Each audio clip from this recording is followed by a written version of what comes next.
All right, let's dive in. We're looking at this India-China border deal, and I gotta say, it's pretty surprising. I mean, even we're kind of scratching our heads over here. We've got articles piled up from like everywhere: Al Jazeera, South China Morning Post, even some Italian papers like Affari Italiani, and what was that other one? Huffington Post Italia. We really wanted to get the full picture on this, not just the usual Western takes, because this is kind of a big deal, right? This border has been a tinderbox, especially since that clash back in 2020.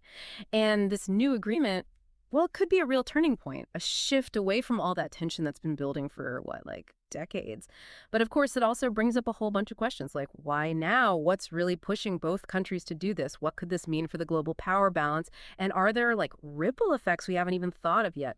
Luckily, we've got an expert here who can help us make sense of it all. Glad to be here. So let's jump right in. What exactly did India and China agree to? I mean, the gist of it seems to be restarting those border patrols and what they call a disengagement between troops.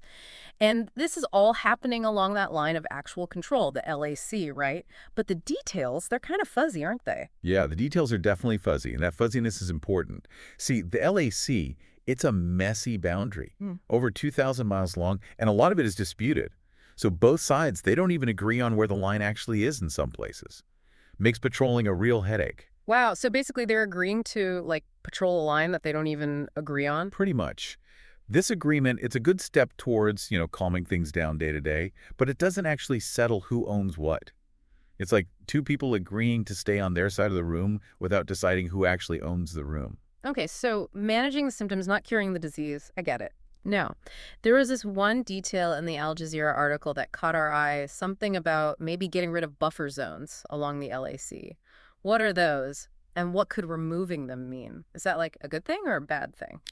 Well, those buffer zones, they're areas where both sides agreed to, limit their troop movements and activity just to avoid bumping into each other. Getting rid of them, it could mean troops will be allowed closer to the disputed areas. Oh, okay.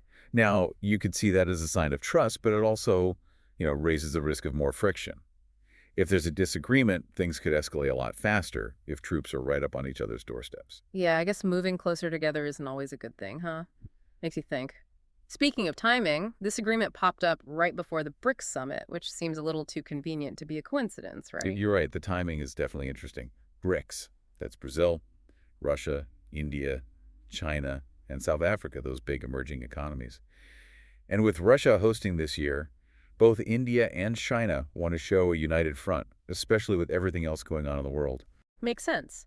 So this agreement gives them a chance to, like, play nice for the cameras, even if things are still a bit tense behind closed doors. Exactly. It lets their leaders meet without looking like they're giving in on the border issue. A good photo op and talking point for the other BRICS members. And we can't forget about the economic angle.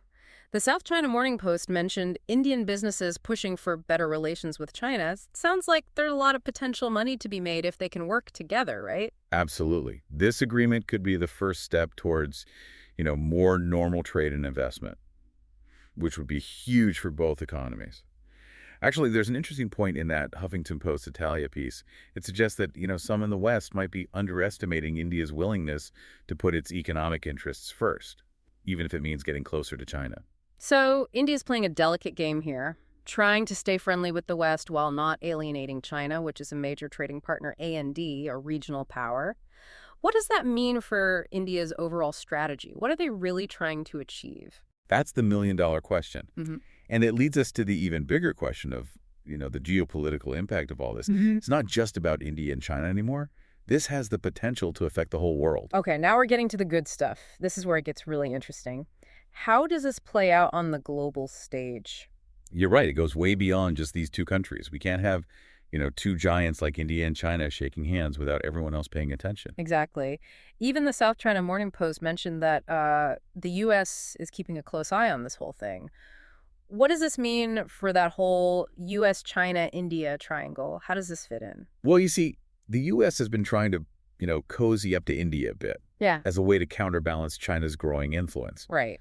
But India, they have their own agenda. Yeah. They're trying to walk this tightrope of staying friendly with both superpowers. So not picking sides, basically. Exactly. And this agreement. It throws a wrench in things for the U.S. It suggests that maybe India isn't so keen on, jumping into a fight with China, even if it benefits the U.S.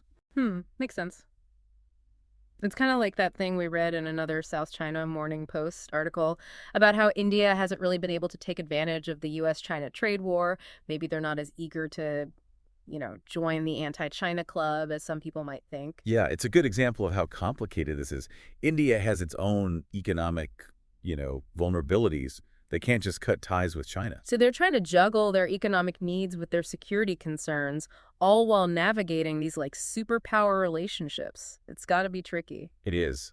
And this ties into something really interesting that Huffington Post Italia brought up. They were talking about, the potential for India and China to actually team up and reshape the global order. They even had this quote, hold on, let me find it. If India and China really agree on the need to change everything, the international system, the rules, multilateral institutions, and so on, we would have two heavyweights coming together. And together they could garner a lot of support among all the emerging economies of the world. Whoa, okay, that's a pretty big statement. It makes it sound like this border agreement could be just the start of something much, much bigger. It's definitely possible. Yeah. We got to remember, this isn't happening in isolation. There are things going on inside both India and China that are pushing them in this direction.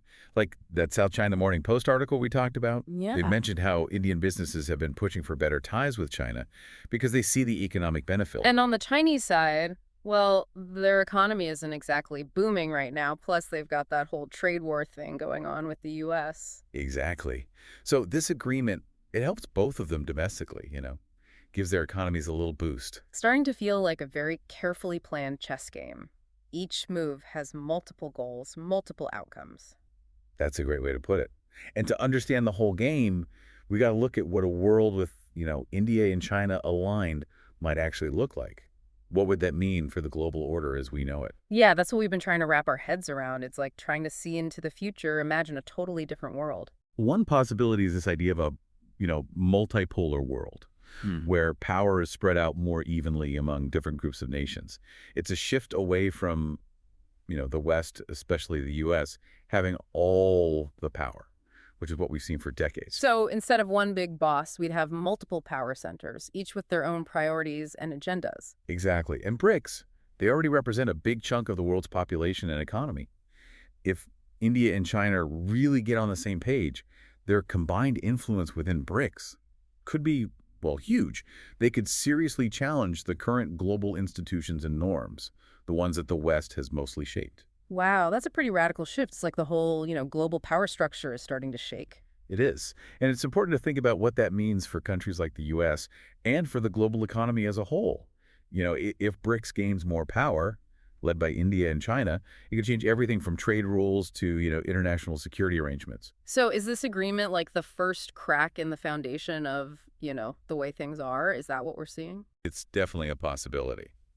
But, like we've been saying, there are a lot of unknowns.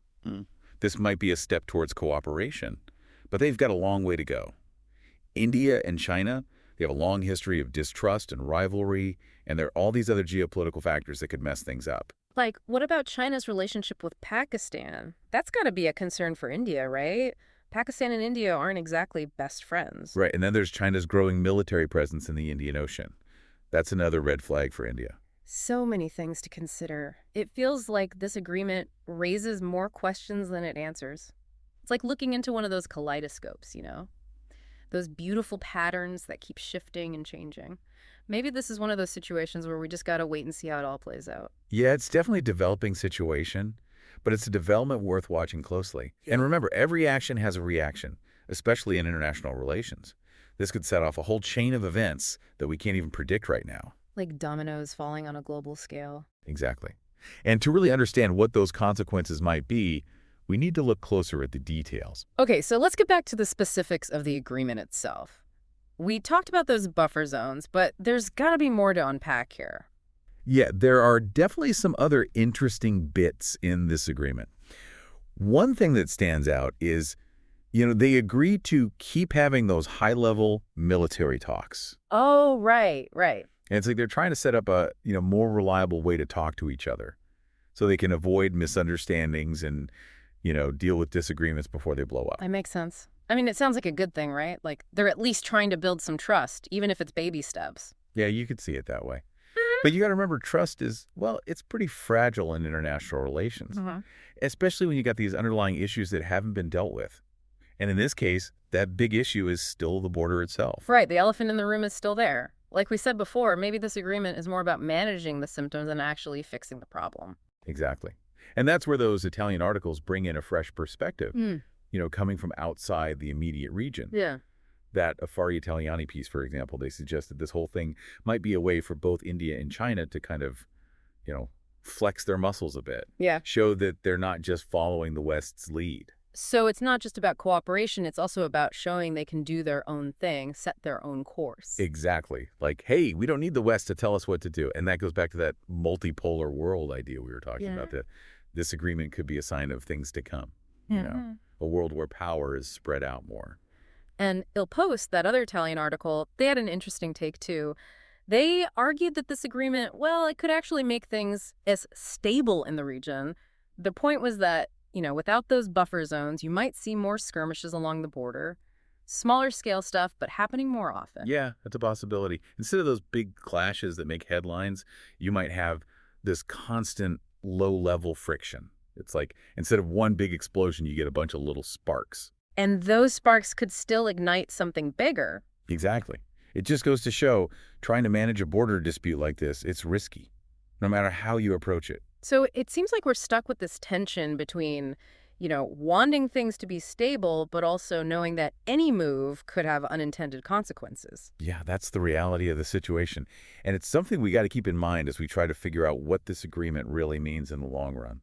Okay, so let's try to sum this all up. We've got this surprising agreement between India and China, motivated by a whole mix of things: domestic pressure, the need to present a united front within BRICS, and maybe even a shared desire to shake things up on the global stage. Exactly. It's a complex situation with potential consequences that go way beyond just these two countries. The ripple effects could be huge, especially for the U.S. and the balance of power in Asia, and beyond, even. Absolutely.